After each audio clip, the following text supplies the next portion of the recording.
Assalamualaikum warahmatullahi wabarakatuh. Saya Muhammad Ilham Farezi dengan NPM 39TK akan menjelaskan tentang sistem bagi hasil mudharabah. Ini menjelaskan pengertian apa itu mudharabah, implementasi bagi hasil, dan tantangannya implementasi. Nah, baik, itu akan yang dipresentasikan dari saya. Mudharabah. Definisi mudharabah adalah kerjasama antara dua belah pihak, yaitu pihak yang menyediakan modal dan pihak yang mengelola modal. Itu untuk definisi mudharabah. Dan risiko kerugian sepenuhnya ditanggung oleh pihak penyedia modal kecuali kerugian akibat kelalaian dari pihak pengelola tersebut. Prinsip-prinsip mudharabah itu ada 3. Yang pertama prinsip kepercayaan, prinsip ikhtiar, prinsip bagi hasil.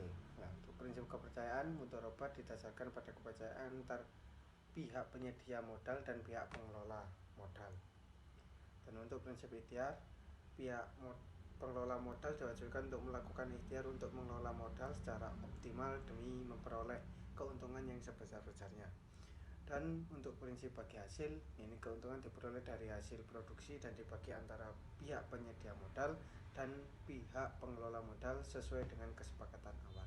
Itu untuk prinsip-prinsip mudharabah. Keuntungan bagi pihak mudharib. Yang pertama, peluang usaha. Mudharabah memberikan kesempatan pada pihak mudharib untuk mengembangkan usaha dengan menggunakan sumber daya dari pihak penyedia modal.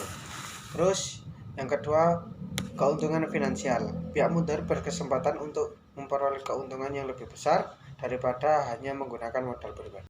Bagi pihak robul mal, pendapatan pasif. Mudharabah memberikan kesempatan kepada pihak penyedia modal untuk memperoleh pendapatan pasif dari usaha yang dikelola oleh pihak mudharib.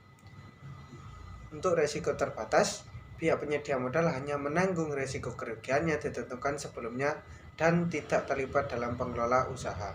Untuk penerapan sistem bagi hasil mudharabah, yang pertama persiapan awal, membuat kesepakatan awal antara pihak mudharib dan pihak penyedia modal mengenai pembagian keuntungan dan risiko. Dan yang kedua, pengelola usaha, pihak mudharib menangani pengelola usaha dan mengelola modal yang disediakan oleh pihak penyedia modal.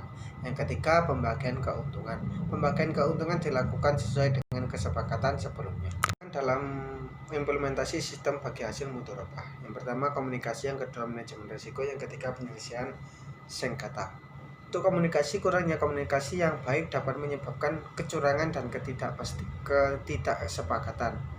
Manajemen risiko, tidak adanya manajemen risiko yang baik dapat menyebabkan kerugian pada kedua pihak. Penyelesaian sengketa, tantangan dalam menemukan solusi yang adil dan merugikan. Dan poin-poin penting. Yang pertama, kerjasama. Mudharabah sebagai bentuk kerjasama antara dua pihak dengan tujuan memperoleh keuntungan.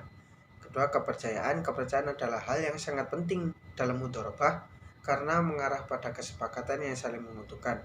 Penyebab gagal, kesulitan dalam menemukan kesepakatan yang fair, manajemen risiko yang buruk, dan penyelesaian sengketa yang tidak adil bisa menjadi penyebab utama kegagalan sistem bagi hasil mudharabah. Sekian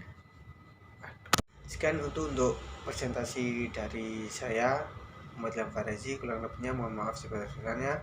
Wabillahi taufiq wal hidayah. Assalamualaikum warahmatullahi wabarakatuh.